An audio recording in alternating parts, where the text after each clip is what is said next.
নমস্কার বন্ধুরা, আমি কনসালটেন্ট অ্যাস্ট্রোলজার মেঘাচার্য শাস্ত্রী।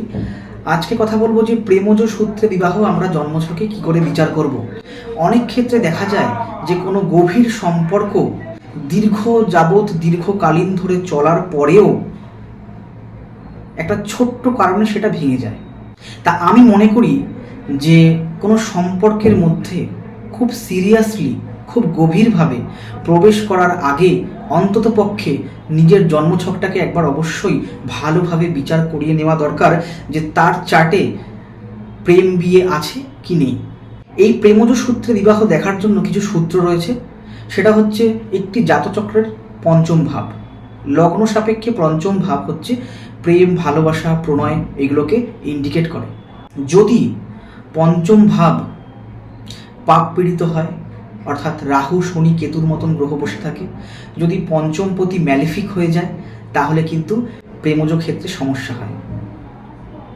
যদি পঞ্চম ভাব খুব ভালো থাকে, শুভ গ্রহ দ্বারা দৃষ্ট হয়, পঞ্চমপতি যদি শুভ ক্ষেত্রে বসে থাকে, শুভ গ্রহের, মিত্র গ্রহের নক্ষত্র পায়, যদি পঞ্চম সপ্তমের কানেকশনটা খুব স্ট্রং হয়, তাহলে কিন্তু প্রেমজ বিবাহ হওয়ার পসিবিলিটিস অবশ্যই বেড়ে যায়।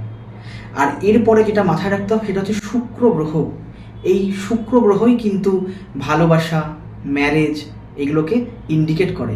তা শুক্র গ্রহ যদি চার্টে খুব ভালো পজিশনে বসে থাকে, উচ্চস্থ, শুভ গ্রহ দ্বারা দৃষ্ট যদি হয়, তাহলে কিন্তু প্রেমজ ক্ষেত্রে সেই মানুষটার ভাগ্য, লাক অনেক কাজ করে। সে কিন্তু একটা পজিটিভ রেজাল্ট পায় প্রেমের বিষয়। আর যদি শুক্র গ্রহ শনির সাথে কানেক্ট করে ফেলে একটি জন্মছকের, তাহলে কিন্তু প্রেমজ ক্ষেত্রে একটা বাধা চলে আসে।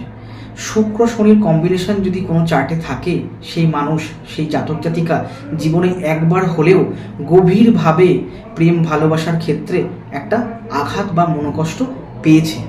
কালপুরুষের দুঃখ শনিকে বলা হয়। শনি হচ্ছে সেই পয়জন, শনি হচ্ছে সেই অন্ধকার, আর শুক্র হচ্ছে সেই ভালোবাসা, সেই প্রেম, প্রীতি। তাহলে এই ভালোবাসার সঙ্গে যদি এই শনি গ্রহ, এই অন্ধকার, এই নেগেটিভিটি জুড়ে যায়, এই দুঃখ জুড়ে যায়, তাহলে কিন্তু সেই ব্যক্তির জীবনে অবশ্যই প্রেমজ বিষয়ে একটা গভীর শোক আসে। তা অবশ্যই জন্মছকে প্রেম বিয়ে হবে কিনা এটা খুব ভালো করে বিচার করার প্রয়োজন আছে। যারা আমার সঙ্গে যোগাযোগ করতে চান তারা অবশ্যই আমার নাম্বারে যোগাযোগ করবেন।